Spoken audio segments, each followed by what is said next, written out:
First of all, let me thank everybody for joining. It's a big group we have in here today, so I hope everybody's looking forward to a dynamic discussion around shale gas.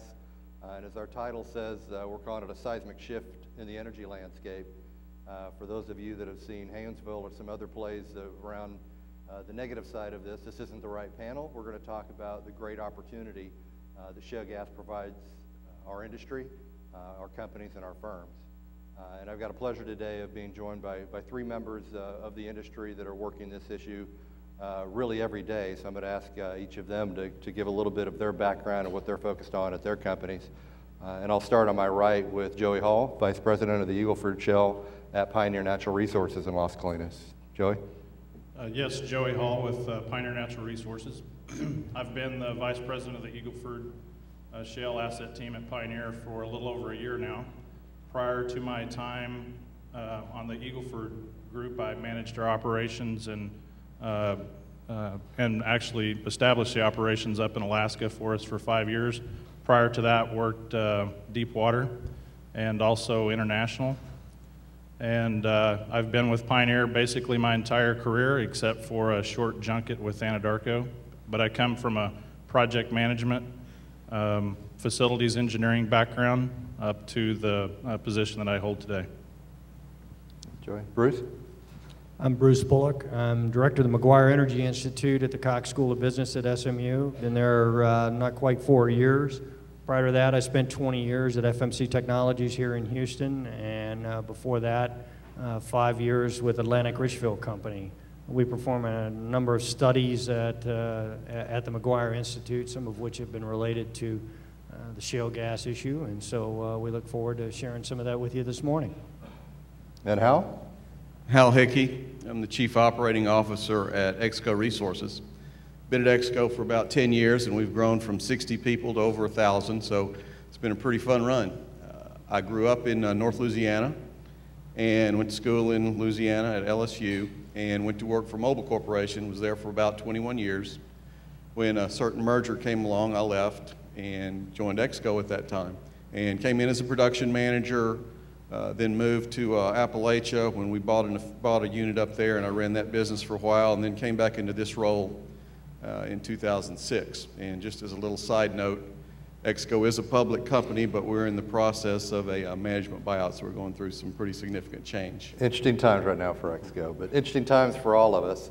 The layout, as you can tell today, is going to be interview style. Fitting Oprah Winfrey's last day, we're going to try to do this interview style. So I asked the gentleman on the panel, no slides. I've got a few slides that I'm going to go through just to set the tone. Hopefully everybody in the room is familiar with when we talk about shale gas or unconventional gas, what we're talking about, but we've got a few slides to level set that. Then we'll go into some prepared questions we have with the panelists around their role either at their company or with their educational institute to support the industry. And then we'll try to leave about 10 minutes at the very end to give you a chance if you have specific questions. There should be some KPMG members that will be walking around. You should have seen in your chair, there was a card. If you have a question, you can write that down. We'll get that to me, and we'll try to address some of those. It's also fitting that if you're sticking around for the lunch panelists or the lunch keynote, former Vice President Dick Cheney, I'm hoping will also talk about this. He's clearly had a significant role in the opportunities that shale gas has in fracturization. So it should be a great morning and mid-morning talking about this particular topic.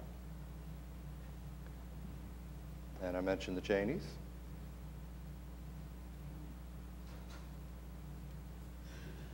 And none of these are the slides I was looking for. Wouldn't you know it? We're getting there. Hang on.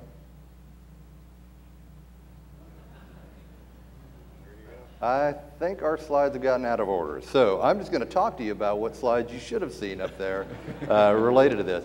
The first one had 4 quotes, and you should have seen, one of these when we sent out the invitation was from U.S. Energy Secretary Stephen Chu. His comment was around that natural gas is going to be a seismic shift. And to be honest, you can read the paper almost any day, whether it's Oil Daily, API newsletters, any periodical around the industry. Shale gas is going to be either a seismic shift. I've seen a Time magazine article refer to this as a revolution. The panelists this morning talked about the importance of natural gas, and my takeaway from all that was natural gas is a buy. And so I think everybody on this panel would agree with that. And there's a huge opportunity there for us as an industry to harness and take advantage of the opportunity before us, but also do it in the right way. And we've talked as a panel about most, if not almost every company out there wants to do it in the right way. And it's important we take that into consideration as we move forward and do it in a way that's environmentally sound, but at the same time profitable for our companies and our clients. A few other quotes in here. Aubrey McClellan, CEO of Chesapeake, who clearly has never been shy around any of his quotes, said, "Shale gas makes the U.S. the Saudi Arabia of natural gas." I can't speak for whether it's going to be the size of Saudi Arabia, but I have no doubt in my mind that shale gas is going to be a very significant opportunity for us here in the U.S., and we'll talk here in a minute about what it's going to be, around the world. Others, Peter Vosser of Shale said there's a revolution in the U.S. now and also in China. So we'll talk a little bit about where the other parts of the world are going to be that provide that opportunity for us. And finally, an ExxonMobil 2010 outlook said, natural gas is the opportunity to increase fivefold from 2005 to 2030.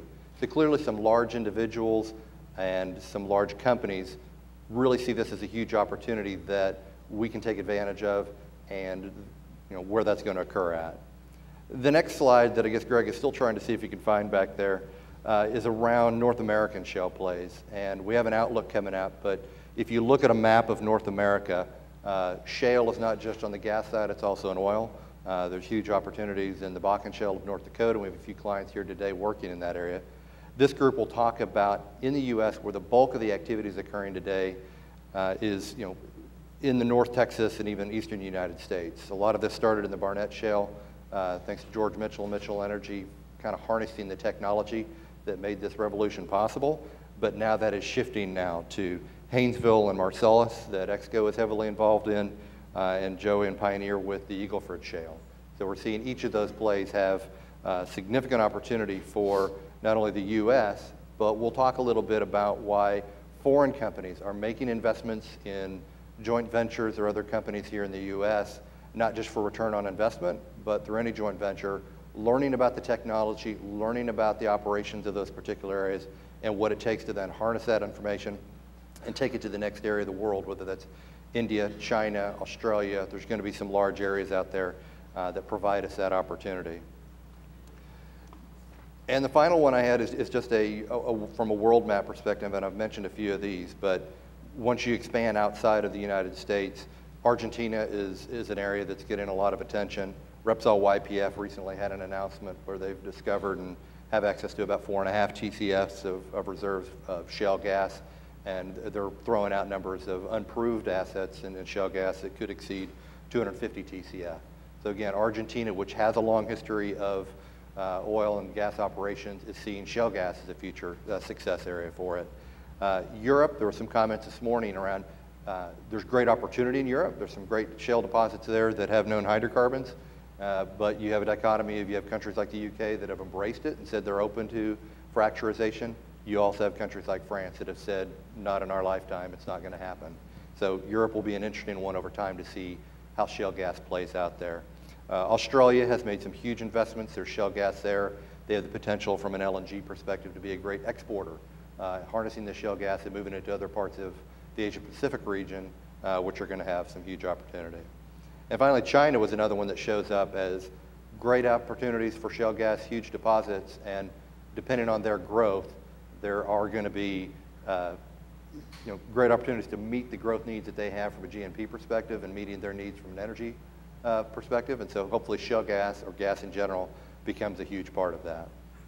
So that ends the slides, which is good since we never got them up. But the rest of the session, we're going to focus just on the interviews that we have.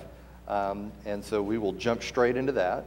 The first one, I mentioned, Pioneer and EXCO are very involved in some of the shale gas plays in the U.S. specifically. If we start with EXCO and Hal's perspective, what's going on in Haynesville and Marcellus, and somewhat of a general question, but when you look at those areas and your responsibility as an operator and responsible for operations, where do you see yourself spending the greatest deal of time to harness this opportunity? Well, we started in the shales back in '08, and our presence there was really driven by owning shallower production. We had a large held by production position in the Cotton Valley play in East Texas, North Louisiana. And we also had a large held by production position in Pennsylvania and West Virginia following some acquisitions we had made in that Appalachian region. The Haynesville lent itself to development in a much quicker mode. One, it was a much more concentrated area. You're looking at about what originally we thought was 5 or 6 million acres, which has now shrunk to about 600, 800,000 acres of core area. The Marcellus, you were looking at probably 25 to 27 million acres across a huge swath of the Northeast. Mm-hmm. But the reason we were really able to focus in the Haynesville was driven by a community that was accustomed to oil and gas operations in a very intense mode where there'd been multiple drilling activity, infrastructure that was in place, whether it was pipelines or the service companies that were there and ready to do their work. And frankly, we had the people in place who were accustomed to multi-rig, high-pressure, high-temperature operations. And that led us to be able to develop in the Haynesville much faster. Now, the Marcellus, we think, is a huge, huge opportunity, but it's been a much slower start for us. The infrastructure is not in place, and the service companies to do the type of work that was demanded in the Marcellus and continues to be and will be demanded in the Marcellus was not in place. And frankly, the one piece I left out about what's been advantageous in Louisiana and Texas, as opposed to, say, Pennsylvania, is a regulatory regime and a government that was very supportive of the oil and gas industry and had been working with it for a longer period of time. And not to say that Pennsylvania, for example, isn't supportive, they are, but the regulatory environment that it's had to be developed has taken a little more work on their part and industry's part to work together with them. Okay. Do you think that area of Pennsylvania has the opportunity to get more comfortable with the industry through either your efforts or ANGA or another organization? Absolutely. Or is there always going to be that resistance? Through multiple industry groups, whether it's the Marcellus Shale Coalition, or whether it's the oil and gas associations in the respective states up there, ANGA, IPAA, there are a lot of industry organizations that are focusing on those areas and are working with us to help us develop. I think that the new administration in Pennsylvania under the new governor wants to do the right things the right way, and so we're going to develop together. I think it's a great opportunity for all of us, and it will create a lot of jobs. And I think you've heard all morning, and you'll continue to hear throughout this session, that everyone believes that natural gas is a great opportunity for the future, and so we're going to continue to focus there and work with the people in the right ways to get the things done. Okay.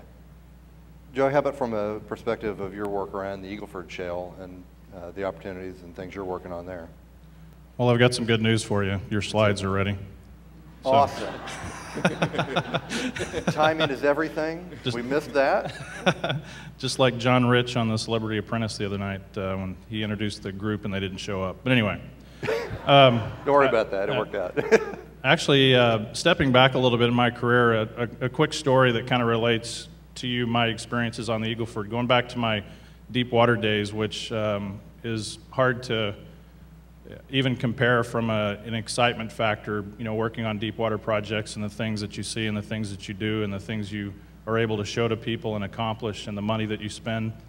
Whenever I transitioned to Alaska, I actually did a media conference at OTC, and let me just say the two presenters before me were slightly less than exciting, so I thought it was time for me to increase the levity in the room, and I said, you know, after my deep water challenges, I thought I was going to go up to Alaska, thought I was going to put my feet up on my desk, catch a few fish, and enjoy life. And I didn't think much of my comments. I thought it was just a moment of levity. And anyway, a couple of days later, I started getting emails from my friends saying, Joey, have you seen the latest copy of the Petroleum News? And the headline was, Alaska, a surprise according to Hall. And then the first paragraph was my quote about what I wanted to do when I went to Alaska, about putting my feet up on the desk and catching a few fish. So anyway, whenever I was offered this opportunity after 5 years in Alaska, I was literally up on the slope, sitting on an island in the middle of the Arctic Ocean that we had built. Excitement factor, again, as high as you could possibly imagine. And I get the phone call from my soon-to-be boss and saying, hey, we've got this great opportunity for you, and we want you to visit with us here in a bit, and we're going to tell you what it is. So I'm thinking deep water, island in the Arctic Ocean. I mean, now I'm going to the big time. What could they have for me now? And I can remember when he said the words, South Texas. And my heart just sank. And I had worked South Texas before. Pioneer's been very active in South Texas. And I was going, how on earth am I going to be challenged by a project in South Texas? And then I went on to describe the Eagle Ford development. I'd never heard of the Eagle Ford development. Many people hadn't heard of the Eagle Ford development just even a few years ago. And then they went on to say numbers like spending $15 billion, drilling 2,000 wells, going on with the kinds of things that we would be taking care of in the pursuit of this project. And all I can tell you is that since I've been on this project and since I've led this team over the last nearly a little over a year, the pace, the intensity, the logistics, all of the activities related to a shale gas development are far and above anything that I ever faced in the deep water and that I ever faced in Alaska. In the deep water, it was all about lots of planning, lots of engineering, and then you have small moments of time where you spend a lot of money and you get the work done. In Alaska, it was all about logistics and about how do you, build an island in the Arctic Ocean and all of the things, and the activities were drawn out and long. In the shale gas, it's go time. And when you go from 0 to 10 rigs in a year, when you go from a budget of 0 to a budget of over $1 billion in a year, and you're drilling and you're completing wells, the shale gas environment is one of the most intense environments I've seen in my career. It's incredible. Some of the things that have surprised me are like the number of stakeholders that are involved. Hal kind of alluded to some of the things that they face. One of the things that I learned in Alaska and dealing with the Eskimo population is I remember an Eskimo literally crying in front of me saying, "The ocean is my backyard." And I could relate to that. I could understand what she was saying. You're developing something in my backyard. Shale gas is the same thing, except there's lots of backyards. I mean, when you look at the things up in the Barnett and you're developing huge projects in the middle of a city, in the middle of multiple cities. And in South Texas, even though, yes, they're accustomed to the oil and gas industry, they've never seen anything quite like this. Shale gas development is intense. I mean, we went from 0 rigs in the Eagle Ford to 140 rigs in the Eagle Ford in just a matter of a couple of years. I mean, it is an incredible pace, and it's got numerous challenges that hopefully we'll be able to bring out as we continue the discussion. Okay. And Hal, you're seeing the same kind of investment by EXCO, correct, in both the Haynesville and Marcellus in terms of capital needed and rigs being activated? Absolutely. Similar to what Joey's saying, the ramp-up's been phenomenal. We went from 1 rig in December of 08 to 14 rigs by the end of 09 to 22 rigs by the end of 10, and we'll ramp up to 27 likely by this time next year. So it's been a phenomenal growth, and all of the services that have to grow along with that ramp up in activity is just fascinating to sit there and be a part of. It's been a great run, and yeah, our budget's about $1 billion in the upstream. We'll spend about $750 to $800 million on drilling and development. The bulk of that will be in the Haynesville Shale this year, and we'll have a lot of activity in the Marcellus as well. Okay. Now, one thing I will say, because of our working interest position and the ownership levels, as you understand, while our budget's $1 billion, the spend that we're looking at is probably closer to $4 billion. Yep. So it's a lot of money that we're putting out into the economy in a way. Huge numbers that are going to be needed by both of these guys and really anybody that's involved in shale gas or these shale plays. And if I can bring Bruce into the mix, the Energy Institute, the McGuire Energy Institute at SMU focuses a lot on finance and the funding of these. Can you maybe talk a little bit about any trends or activities you see the industry doing to try to raise this kind of capital that's required to make these investments? Sure. There's been obviously a trend towards bringing foreign capital into the United States with these companies through joint ventures and other mechanisms like that. I think initially there was some concern that would contribute to over drilling or excess drilling and contribute to keeping prices low. But I think that concern has abated somewhat in the sense that there's a thought now that maybe it will in fact help the turn towards making the shift more towards the shale oil plays, help the earnings profiles of these companies as they make the shift from gas to oil and pick up the drilling in the oil plays. So I think in that regard, it's while at first it may have been some concerns in that regard, there's been recently some upside to that as well. We see a little bit different pictures of that as well, though, as some of these companies or some of these countries come in, and you know, I know Joey's got some expertise in this area, in particular in dealing with Reliance and others.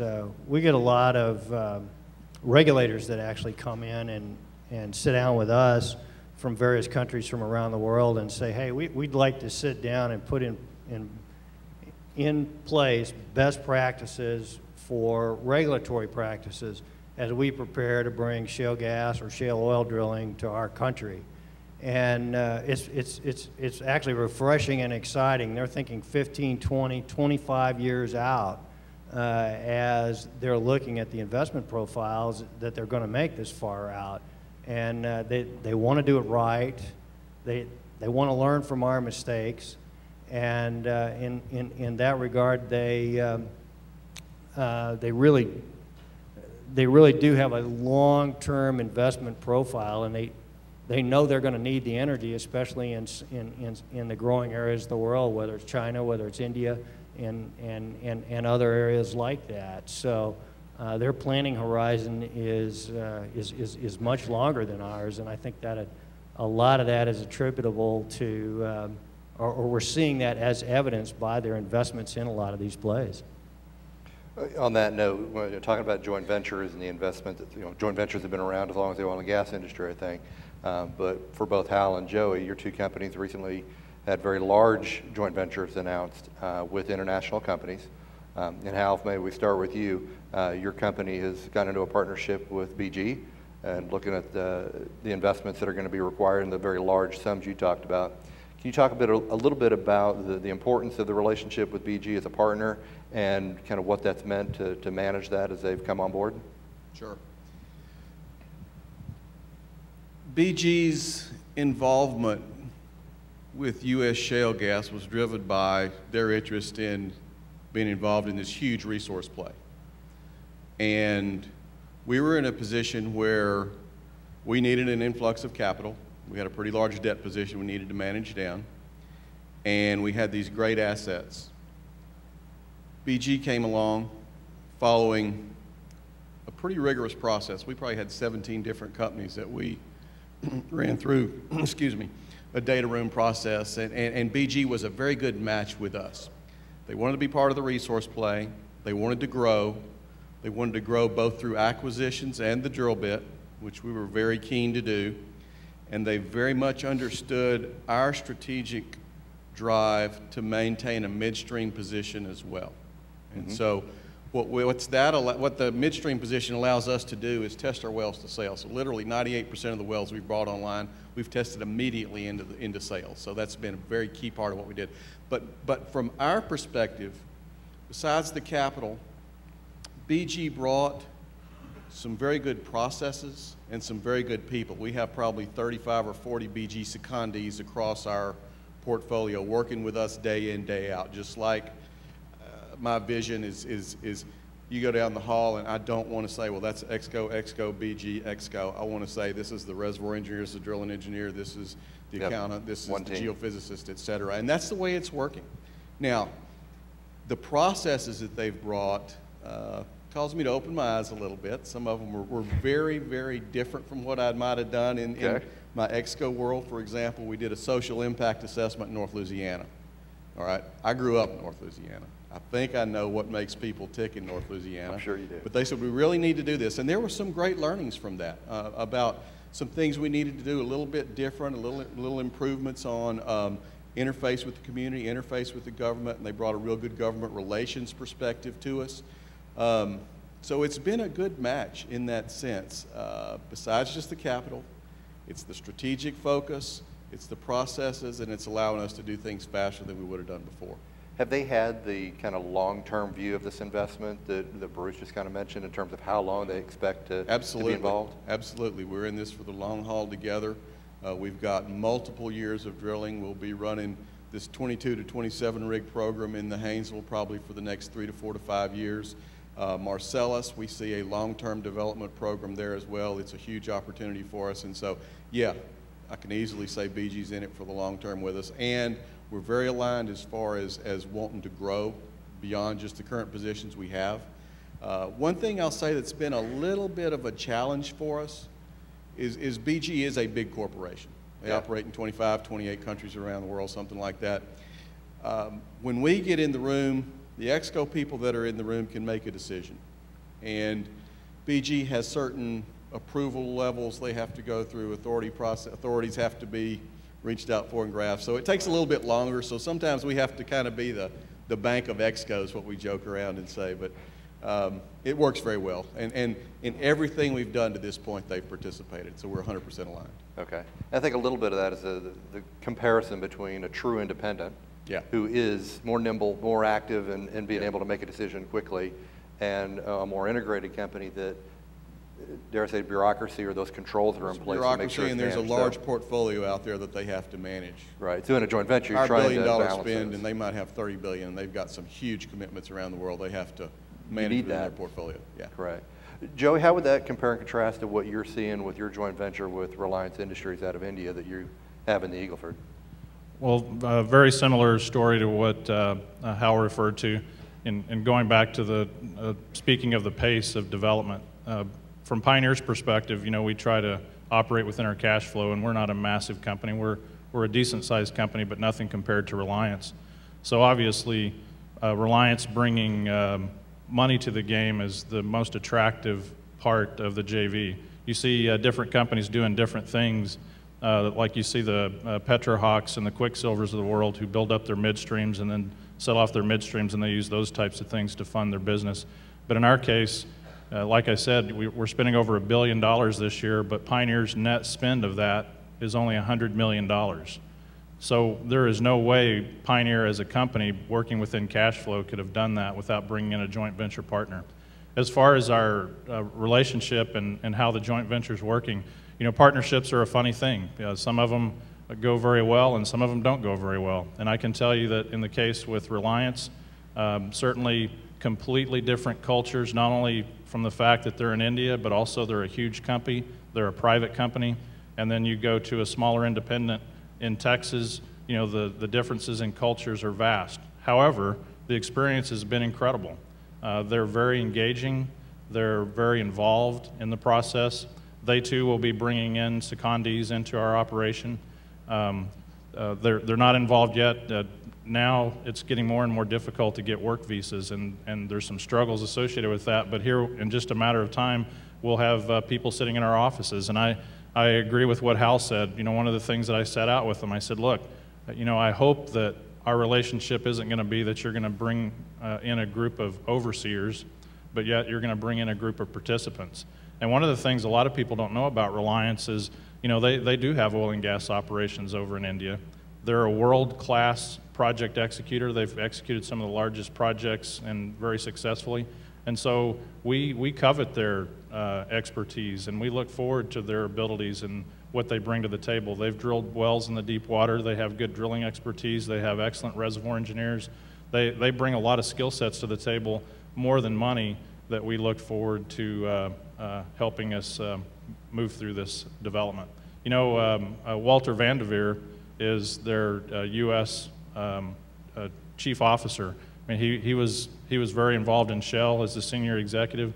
You know, the things that he brings to Pioneer and the things and the advice that he gives to us are invaluable to us. And so from Pioneer's perspective, the joint venture, both monetarily and from the experience factor, has been a major plus in helping us get this project kicked off. Do you have any insight on how they're going to be able to leverage the experience of working with you guys in either other shale plays? That clearly they've made other investments in the U.S., but I have to think that they're looking outside of the U.S. around the globe as where they can leverage this experience. Yeah, I think that's one of the reasons why they're so involved is because they have skin in the game. You know, when you look at the three emerging economies in the world between China, Brazil, and India, I mean, their economies are growing at an incredible pace. Their energy demands are growing at an incredible pace. They don't have the capability to meet their growing energy demands within their own country. And so, you know, yes, they're interested in making money. Yes, they see an opportunity, but it's obvious to me when I watch them participate that they have skin in the game. They see their economy exploding, and so that's why they start looking into things like, hey, this is a resource we have here today. There's obviously an abundance of supply here in the U.S. Can we look at LNG exports in a way to go help their own country deal with this rapid growth that they have? You know, they have resources there too. It's probably a matter of time before maybe they find that they have shale gas capabilities in India. So they're developing the expertise without question with the intent on leveraging what they have as far as assets, as far as resources to help their own economy in India. Yeah, it seems like, and you know, finally I think that slide's up. Is that true? You guys see that one? Yeah. India was one of those that had shale gas opportunities there. The locations are somewhat known.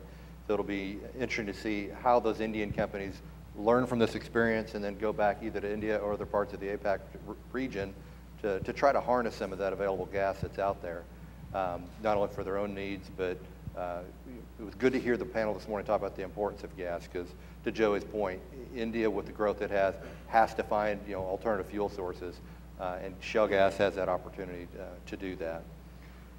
Bruce, a question back to you. The McGuire Institute does a lot of economic impact studies. So a big question is, we look at the environmental hurdles or public perception on gas. What is out there to kind of talk about the economic benefit that these investments, huge numbers that both these gentlemen are talking about, that can bring to a local level, whether it's a particular county, city, or state in the United States? We've looked at a couple of them. One of the early studies we did was back up in the Marcellus in 2009 in a county called Broome County up there, which is, for those of you familiar with that part of the country, is up in the Binghamton area of New York. And we were contracted by the county officials themselves. And just to give you a little bit of background, that's not a huge county, a population of about 195,000 that had shrunk from 1990 to 2000 on the order of about 10%. And from 2000 to 2010, I haven't looked at the most recent census numbers, but my guess is it probably shrunk another 5 to 10% probably over that period of time as well. And we ran some numbers through a input-output model, and these were using spacing and well numbers provided to us by Chesapeake that were just average numbers, and assumed drilling 2,000 wells in that county, and it would have provided in a neighborhood of 8,000 direct and indirect jobs and about $44 million in revenues. To a county that desperately needed it. Obviously, you'd have to balance that against whatever kind of infrastructure needs that would be created in terms of roads and so forth.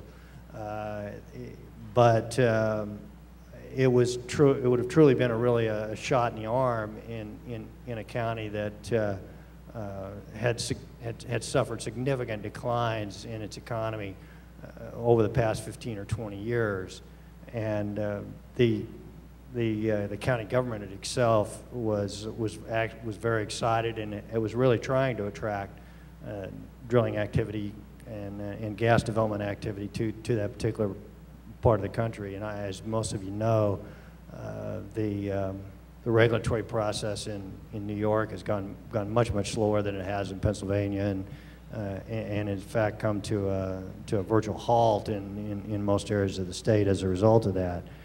One of the second studies that's been done has been done by some of our counterparts at UT San Antonio, and it's related to the Eagleford. And numbers are similar there. It showed about 12,000 jobs created in 2010 as a result of the activities over there, and about $47 million in local government revenue and about $60 million in state revenue. So it's considerable economic activity as a result of it, and obviously that has to be balanced with additional infrastructure needs and so forth that are created by it.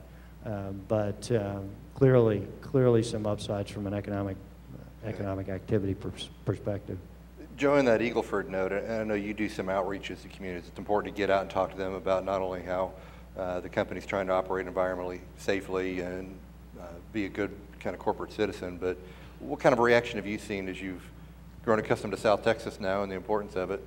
What kind of reaction have you had around the benefits you can bring or the company can bring to that area? One of the advantages, again, is the fact that South Texas was very accustomed to oil and gas development. It wasn't new, and Pioneer had been involved in there, so we were already implanted in the communities. But again, like I said, just the magnitude of a shale gas development it can be overwhelming for communities. And in general, the public has been very accepting and very supportive because their economy was starting to wane, and this was a good shot in the arm. But with any growth, there comes growing pains. And of course, there's issues that everybody in the community are concerned about in regards to water use, in regards to housing. I mean, it is unbelievable. Whenever you say that you created 12,000 jobs, whenever you're in an area that is just a matter of a few communities that just have a few thousand people in them, and all of a sudden you have 12,000 jobs added in an area, and that's just the tip of the iceberg for the full meal deal over time. You know, just housing, having places for people to stay. You know, you have a transitory community that comes through, and so the whole growing pain part is certainly gaining perspective in the community. And that's why Pioneer, we try to go do town hall meetings as often as we can. A lot of people try to avoid these. Sometimes you get beaten up in a town hall meeting, but the only way to really get the message out is to let them ask questions and to give them answers and to get the information out there. Because like I said, it's their backyard. This is where they live. I mean, you meet different people in town hall meetings. You may meet one couple that says, hey, you know, I spent my whole life planning for retirement, and now I've retired here to South Texas because I love the terrain. They don't have any mineral rights, they don't have any surface rights, but now all of a sudden, you know, they see this development, they see water trucks and drilling rigs moving around. I mean, it can become an emotional issue. And the only way that you can deal with that is just by engaging the public, talking to them, informing them, and recognizing that they are true stakeholders. And without a true partnership, it's going to be a very rough road. Yeah, you know, as a kid growing up in Oklahoma in the 80s, I used to always see these bumper stickers that would say, please God, let there be one more oil boom. And we've got that, so, you know, it's here, but comes with that the challenges you're talking about more trucks on the road, more hotels needed for people to stay in. Hal, I'm curious, have you seen kind of similar reactions from communities, whether it's in the Haynesville or the Marcellus, as EXCO is out trying to outreach to those communities and try to be a good citizen? What's been the feedback you've seen? Very similar to what Joey's talking about. Okay. It's imperative that you engage the communities and you have town hall meetings and that you work with the local community and that you put some resources back into the community. Whether it's in the form of scholarships for local students, whether it's in the form of one thing we're doing is helping support a foundation called the Smalley Foundation, which educates responders and the community on how to react in case there's an oil field incident. But yeah, it's a big deal. The traffic of the trucks hauling water, moving rigs, just like what Joey's talking about, we've got people that have tried to move to rural areas and retire, and all of a sudden they have all this activity in their region, and so it's a game changer. And so you need to go in with eyes wide open. You need to do exactly what Joey's talking about. I couldn't agree more. Okay. Yeah, and last night you brought up the water issue, and we were talking a little bit about the tremendous needs for water, in particular whatever you're in. And you know, West Texas, it's a problem that's going to be different from Eagleford or Haynesville. Can you spend a minute maybe talk about how your company manages that water risk and how you go about be happy managing to. that problem? Well, just to put it in context, when we complete a well in the Haynesville or the Marcellus, we're talking about 4 million to 6 million gallons of water for a completion job. Right. That's a lot of water. Got to brag for a minute on some of our field guys. They came up with a very innovative idea in northwest Louisiana, where there was a large paper mill, International Paper, one of their 3 biggest mills, I think, in the world, and it was discharging a huge amount of effluent into the Red River, and of course under the appropriate regulatory requirements and something that's done in full compliance with the law. But one of our guys had a brother-in-law that worked at IP, and they were, I don't know, eating catfish one night or something. I don't know what they were doing, but anyway, came up that, why can't we use the water that's effluent from your paper mill for our fracture stimulation instead of going out and using surface water? So we worked with the Department of Natural Resources in Louisiana, and long story short, tested it, and it works. And so instead of having to go out and get original source, we're using effluent water from another industrial process in our core DeSoto area, and it's a great piece of work that our guys did, and we did reward them a little bit for coming up with that kind of idea. Yeah, so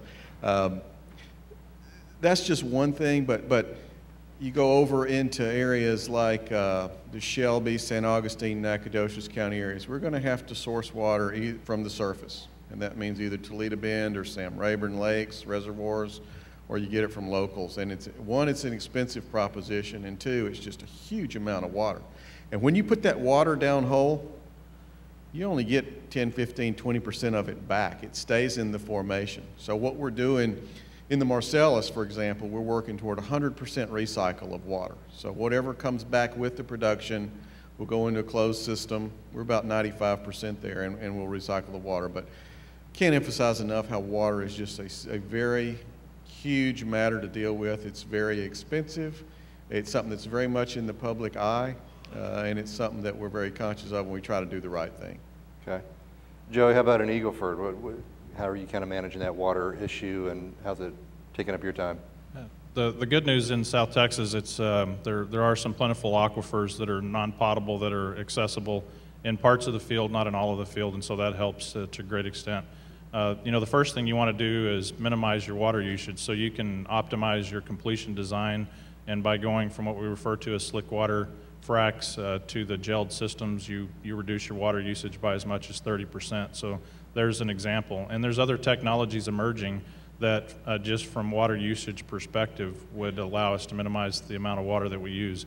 But again, along the lines with Hal, we've got to deal with a local refinery there that has effluent water that basically had no use, and we've worked a deal with them to where we use their effluent water and use the, you know, whenever there's rain, we have surface retention areas where the water collects.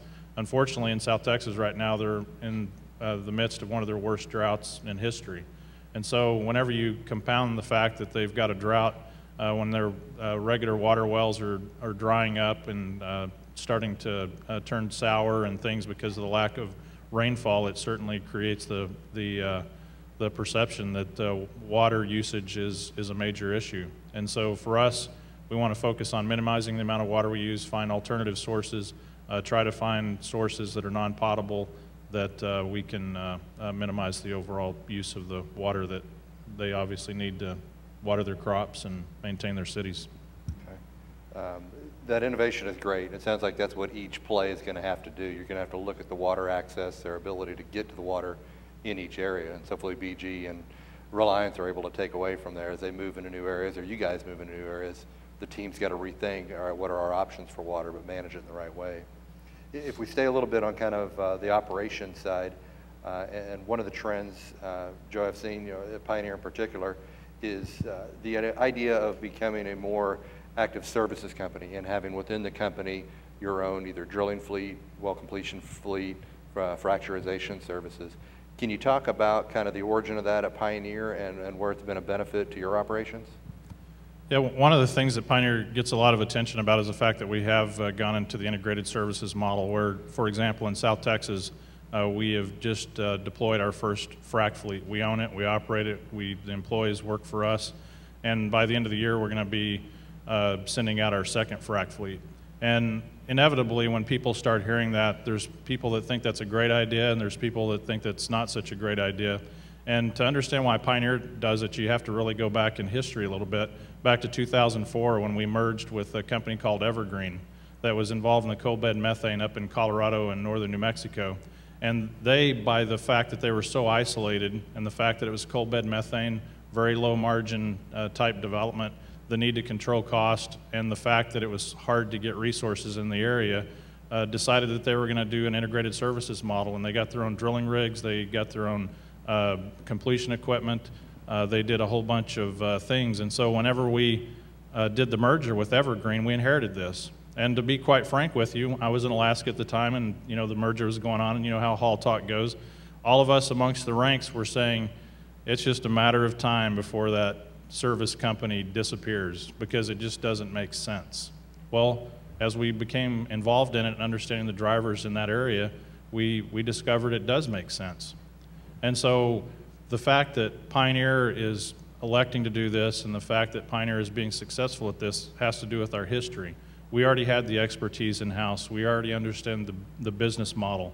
You know, I think people probably greatly underestimate the effort that it takes to run a service company. I mean, we've now evolved this into our Permian Basin where we have 4 frac fleets running and soon to have 6. Again, we're doing it in Barnett. The service industry in our Permian area, I mean, we have drilling rigs, we have water hauling trucks. I mean, it's incredible. But the effort that it takes to run a service business is beyond what you might believe. But the fact that we had the expertise, the fact that we had the personnel available made it possible. You know, just to give you an example, a frac fleet, one frac fleet, you have to hire 60 people to run that frac fleet. I mean, that's a pretty substantial add to a company like Pioneer. And then whenever you add that times 4 and times 6, and then you add all the other services, I mean, this becomes a huge part of our personnel requirements are to run our service business. So it's not a small task, it's not an easy task. But the reason we've been successful at it is because we have the expertise. Now, why do we do it? The reason we do it is because it helps you control your own destiny in 2 ways. Number 1, control costs. You understand your cost model, you understand your cost drivers. I don't hold the service industry, I understand how they work. They have good times and they have bad times. In good times they make money, in bad times they don't. So in good times they're gonna make a good margin. But the other piece of it is that most people don't appreciate is the schedule factor. Whenever we first started fracking wells in the Eagle Ford, we were sharing a fleet with multiple operators. And the timing on fracking can be pretty significant from many respects. And so if you've got an operator or 2 operators before you and they have issues, well, guess what? That frac fleet's going to be delayed. It may be delayed a week. It may be delayed 2 weeks. You may miss your slot because they get behind. But when you have your own frac fleet, that's not an issue. It's dedicated. You can put it to work every day. You know what you're going to get. You control your cost. It's once you get in the game and once you get efficient, the benefits are tremendous. Pioneer believes that just on completing wells in the Eagle Ford that we'll save as much as $2 million a well by having our own frac fleet. That's a big chunk of money on wells that cost between $8 and $8.2 million. That's a lot of money saved. So it's a huge benefit to us because it helps us control our costs and helps us control our destiny. And that savings accounts for the labor costs and other things you've taken on to account for that. So with the number of wells, that's a huge cost savings you're going to get over time. How your company has also looked at this as a potential option, but I think you've taken the route of continue to use third parties. Can you talk a little bit about your thought process and looking at that question and why you chose the route you're taking? People. Okay. Time. Skill set. So, yeah, we do not have ownership of fracture stimulation fleets. We don't own drilling rigs. So our thinking, though, to minimize our risk is we do have long-term contracts so that we have dedicated frac fleets that work exclusively for us, and that's how we take some of that risk out. We do the same thing with our drilling. We have long-term, and all that. When I say long-term, 2 to 3 years for all of these contracts, and so we lock in a price. We know how to manage around that price with their dedicated fleets. And I'll add, for a lot of these guys, we actually have representatives of those firms in-house in our offices every day. So we're working very closely with them to work around the logistics and the scheduling and such. So it seems to work for us. It's just another model that we've chosen versus the model that Joey and his team at Pioneer have. But it works for us. But the people, it's a big deal. Can't emphasize that enough. And another thing we've done besides just fracture stimulation and drilling rigs under long-term contracts, we've actually got a service provider that has dedicated water hauling trucks, vacuum trucks, dedicated roustabout crews, dedicated workover rigs, under, again, a long-term contract. So we work very closely with our service provider so that we build a relationship and we get as much dedicated service to our company as we can. So that's the way it works for us. Okay, and either way works. It again comes back to the people and what you had to work with to begin with. I think both of us could say we're sitting there supporting multi-rig drilling programs and development, so it seems to be working both ways. Yep. Just a choice. Okay. The session this morning provided the energy survey that KPMG had put together, and I noted the second largest risk people were facing was around price. So on that regard, Bruce, question to you around gas prices. Obviously those are critical to the economic success of any of these. Curious from your experience, kind of what you're seeing. Are you bearish or bullish on where gas prices are going in the short term and the long term? Well, in terms of short-term natural gas prices, you know, we're not real bullish. I mean, you just look at the amount of activity is going on, and the mere fact that you can drill anywhere there's source rock now, and we're finding source rock every day. I think the key is going to be on the cost side and what technologies continue to be developed out there to drive costs down. I think there'll be some drivers on the price side, lots of little things that add up, whether it be natural gas vehicles, some increase as the issues on the nuclear side. There continue to be some issues with that as a result of what happened in Japan. So there'll be some increases on the demand side on natural gas, but just the pure availability of it, I think will keep prices depressed somewhat for some period of time. Okay. Joey, what are your kind of personal beliefs on where prices are headed? Well, from Pioneer's perspective, we see gas prices staying flat for a while. Obviously, supply is increasing every day, as Bruce alludes to, and demand is staying relatively flat.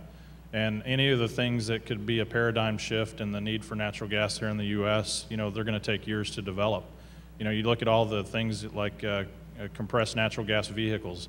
I can't remember how many years ago I put in a compressed natural gas fueling station for Boone Pickens at the Sky Harbor Airport in Phoenix many years ago. And still, you know, that market hasn't really taken off. But even if it did take off, it's not the big game changer. You know, if you do all the trucks, if you do all the cars, I mean, it's everything.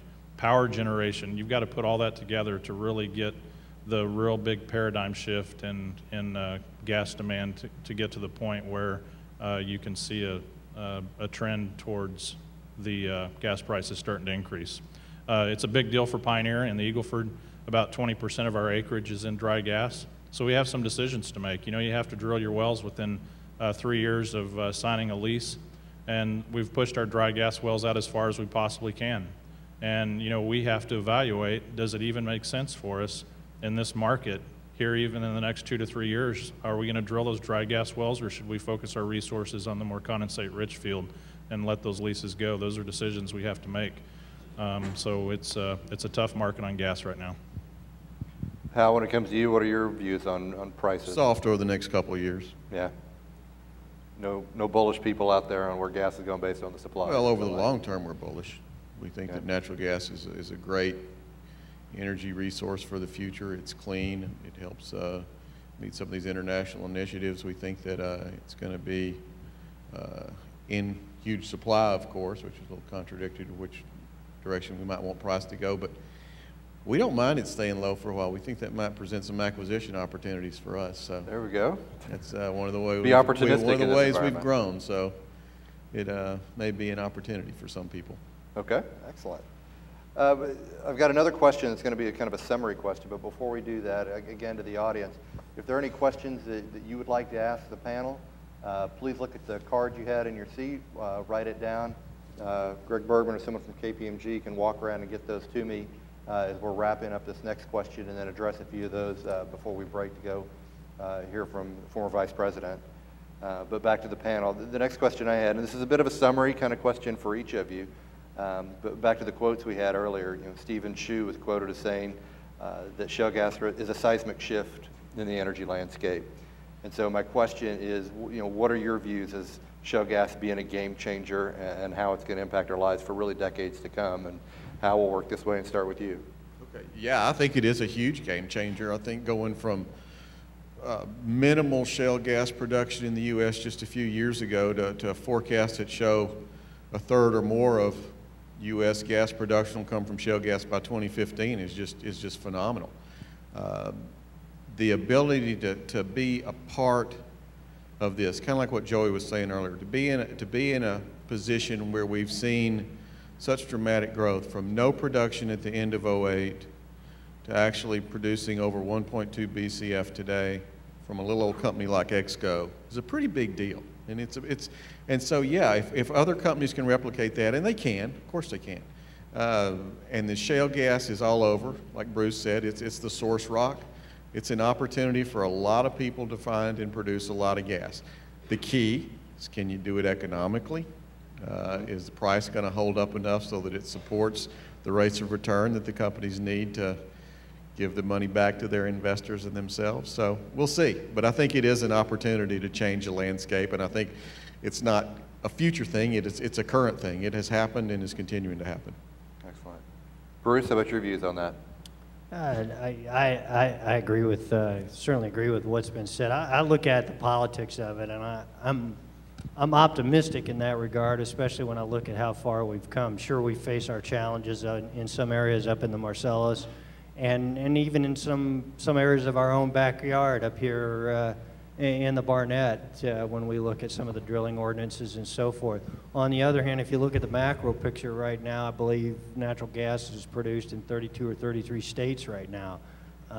That's significantly different than it was just 5, 6, 7 years ago. And when you look at the kind of constituency that we're building, both politically and economically, that builds the kind of economic and political constituency that you need to grow. And so I'm very optimistic in that regard that as you indicated, we have a clean, domestic, safe source of fuel that over time, those very good qualities will hold the argument of the day as we move forward. Joey? 3 points of perspective that kind of put it in perspective for myself. When you look at the Eagle Ford, Pioneer and other operators over the last dozens of years have literally drilled hundreds of wells through the Eagle Ford. Pioneer has an incredible amount of data that's been compiled over the years, where we literally drilled hundreds of wells through the Eagle Ford. It was identified, it was known that there was hydrocarbon resource in it. The Eagle Ford was not a surprise, but look at it where it is today. So before, it was a nuisance, it was a shale, it was the things that drillers wanted to avoid and that they had to deal with. And now it's the target. And so it goes from an awareness and a nuisance to 150 TCF field. I mean, it's incredible, the change. The other thing, I remember sitting in a meeting with Herschel Wolf, our VP of Marketing, one time, and he had a map up on the wall of the shale gas plays across the United States. The map was dated 2008. Eagle Ford wasn't even on there. And now there's 150 rigs running.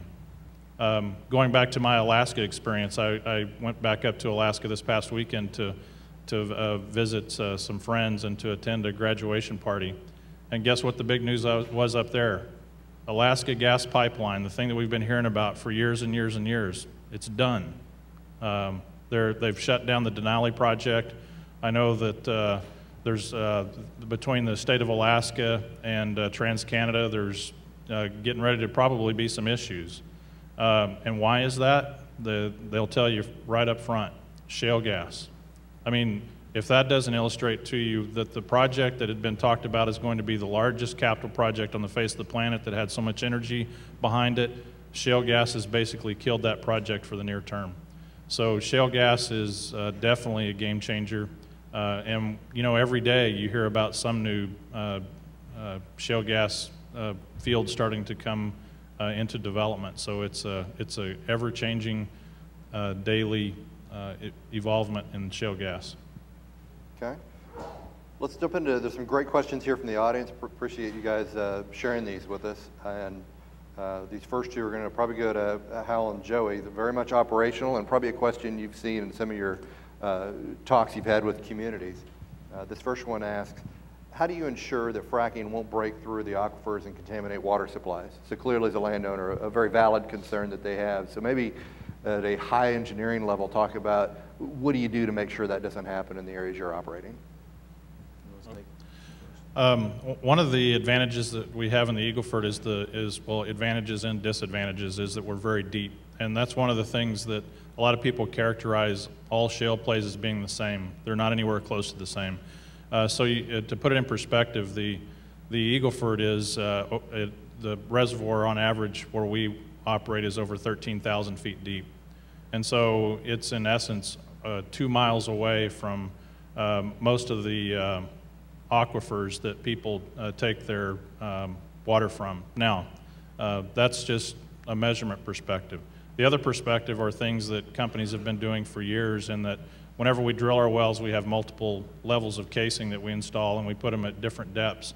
We work very closely with the Texas Railroad Commission. They have mapped out all the aquifers in the area, and they have regulations that tell you how deep you have to set your casing. Then you have to cement your casing from that level up through those aquifers, and to ensure that there is no possibility of migration of the fracking event or the hydrocarbons into the water table. So from the Eagle Ford perspective, it's the sheer depth of it makes it impractical that it could happen, and then just the good solid practices of drilling, that if you do things right, it again makes the possibility of any kind of interaction between the activities we have subsurface and the water table to be almost impossible. Okay. Hal, how about what's EXCO doing to make sure that doesn't happen? I'd have to steal Joey's notes. It's exactly the same thing. It literally is. We actually set an extra string of casing, spend about an extra $75,000, $80,000 a well, make sure we get a good cement job, and try to be as prudent operators as we can. And we go beyond just what the regulations are, and make sure that we monitor our pressures, we inspect our pipe, we make sure the cement job's good, and the aquifers are a long way away from where we're actually fracture stimulating out into the formations. It's literally 1.5 miles or 2 miles away. Okay. Is there any doubt then in your mind that if an operator truly manages that project the right way, that there shouldn't be any leakage or damage? There shouldn't be, but there's always risk in anything you do. It's a high pressure operation. You're using a lot of fluid, but what we do is manage risk and try to build a safety case and minimize risk in the most efficient way we can. Okay. This next one is also a little operational in nature. It says there have been tremendous technology advances in fracking and drilling for unconventional resources. How far down that cost curve are we? Are we still at that learning stage, or where there's real upside in terms of maintaining costs down 10, 20%? And if so, how far can we get those costs down? I'll take this one for starter, and I'm sure you can add a lot to it. We'll let Joey think about this one for a minute. But no, cost is something that we talk about daily. We have seen through history in our business that the more you do of something, the better you get at it. And you can actually go out and see learning curves and how they track on cost, whether it's drilling or completions or the combination of the two. And we do think that where we sit, there's still opportunities to be had, particularly in the Marcellus. In the Haynesville, there are things we're testing, such as changing our proppant mix, changing the pressures that you pump down at, changing the size of your fracs, trying to take out some of the non-productive time in your drilling program. There are a lot of things you can do to continue to cut and manage cost. We think we're pretty far down it in the Haynesville. We've got a lot of opportunity to go farther down the learning curve and cut cost in the Marcellus. But it's a great question, and it's something that I think across industry, this has been a great business to be part of, and watch how technological innovations come about and really do help us run our business more efficiently and more cost effectively. Okay. Joey? One of the interesting things that you get into whenever you're doing a development model is this concept called a learning curve. I mean, you'll sit in a conference room for hours and debate, well, how should we model the learning curve? And I'm a little bit more practical in my application, and I always say, I don't care how you model it, it's going to be wrong. And let's not overwork this particular issue, because there's a lot of other factors that are going to change that are going to be as impacting as well.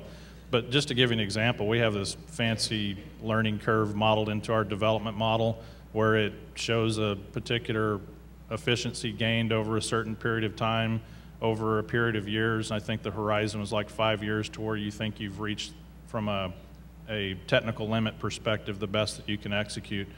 And we've already drilled some wells this year that have met that technical limit. So, and then we've drilled other wells that have been problematic that, you know, have exceeded that technical limit. But what it demonstrates is that the learning curve, when you reach a manufacturing model, which is what you want to do in a shale gas play, you want to get in a manufacturing mode, you will get efficient, the costs will go down. But the other thing, the oil and gas industry is an amazing industry. It's second to the space program. The oil and gas industry's ability to develop technology and to advance things over time is just phenomenal.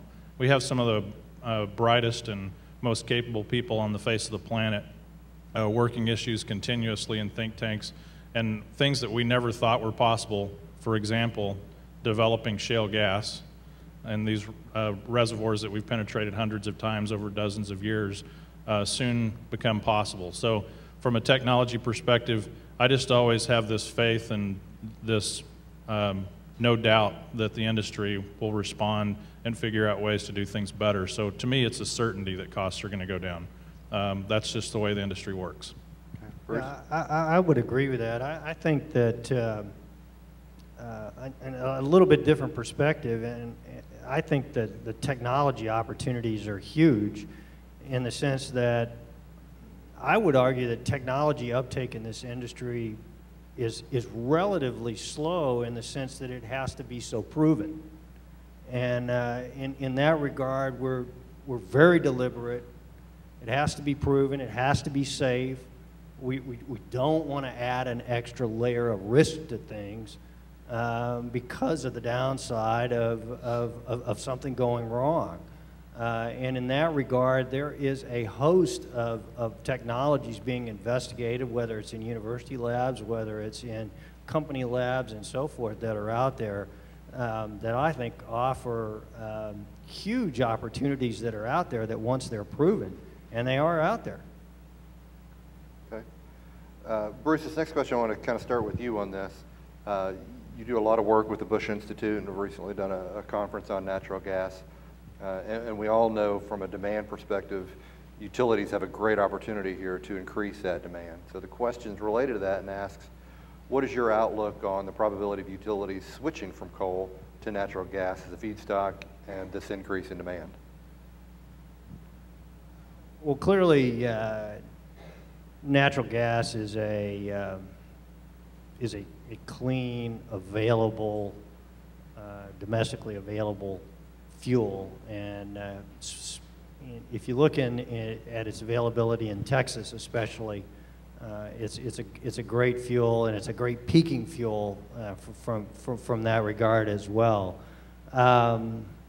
Coal's aggressive and coal's cheap, so in that regard, they are very competitive. And if you look right now, the two fuels from a cost standpoint are quite competitive. I think the longer-term issue, though, is, and it was mentioned earlier this morning, is the fact that there are a lot of coal plants that are out there that are very old, that at some point are going to have to be replaced, and it's just going to be a question of whether or not there are any, the nuclear issue gets settled, and depending upon what happens on that, whether or not natural gas becomes the preferred fuel for that, or whether or not there's some further advances in terms of cleaning up coal, or whether or not the natural gas in fact becomes the preferred fuel. It's a tough sell. One of the issues is, quite frankly, is natural gas and coal to a certain extent not only are fighting in terms on price, but they're fighting politically. Okay. Joey, you got any input on kind of the utility demand? Just one interesting tidbit. One of my best friends in the world works for a railroad, and he's in the coal division. So he and I often get in the debate of natural gas versus coal, but just one interesting reality, because this is a debate that's playing out in reality, is if you look at the talk about the LNG export facilities and the LNG import facilities, I bet you if you read geographically about where those are being planned, I bet you if you switch over to your coal hat and do a little research, guess what you're going to find out? That there's equal activity involved in planning for the export of coal. Most likely, maybe even right next door to where we're possibly planning to export LNG. So this isn't just a domestic debate, it's a global debate, because I guarantee you there's lots of activity around the export of coal and about its need to fuel these same economies, whether it be China, India, or any of those places. They're looking at coal just like they're looking at natural gas. So it's an interesting debate that'll play out over the next few years. Hal, you have any insight on that one? We'll go to the next one. Yeah. This next one, and if I can take some liberty and expand on this, the question is, what is really the issue with the regulatory bodies in the Northeast? So why is it these Yankees, if you will, can't seem to embrace the industry as much as a Texan or Louisianan would, and are there valid concerns that they have there? Anybody want to take that one? Water is a huge issue there. Okay. And the water that comes through Pennsylvania is managed through some river basin commissions. It feeds a lot of the water needs of the Atlantic seaboard. It's a very important resource for, of course, the communities there and other communities outside of the immediate area. I think that early on in the play, some operators made some mistakes, and in turn caused some issues that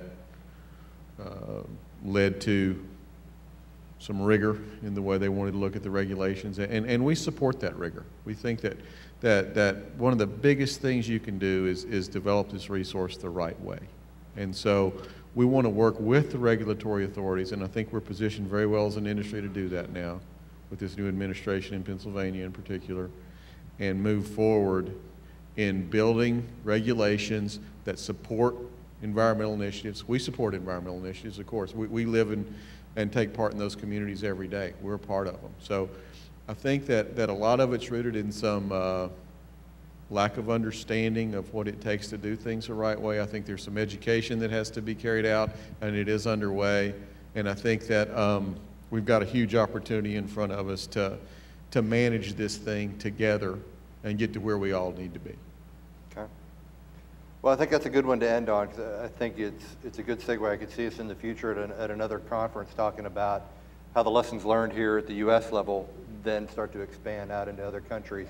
As we talked about earlier, the shale gas is out there, it's around the world, and the industry is going to capitalize on those. So it'll be interesting to see how other parts of the world also face water issues, regulatory issues, environmental concerns, to hopefully let us take advantage of this situation. So I'd like to end with a thank you to the panelists. I appreciate you taking the time to visit with us today. If you didn't get a question answered, save it or think about what former Vice President Dick Cheney could address in his note. And on that note, thanks to all of you for attending, and enjoy the rest of the conference.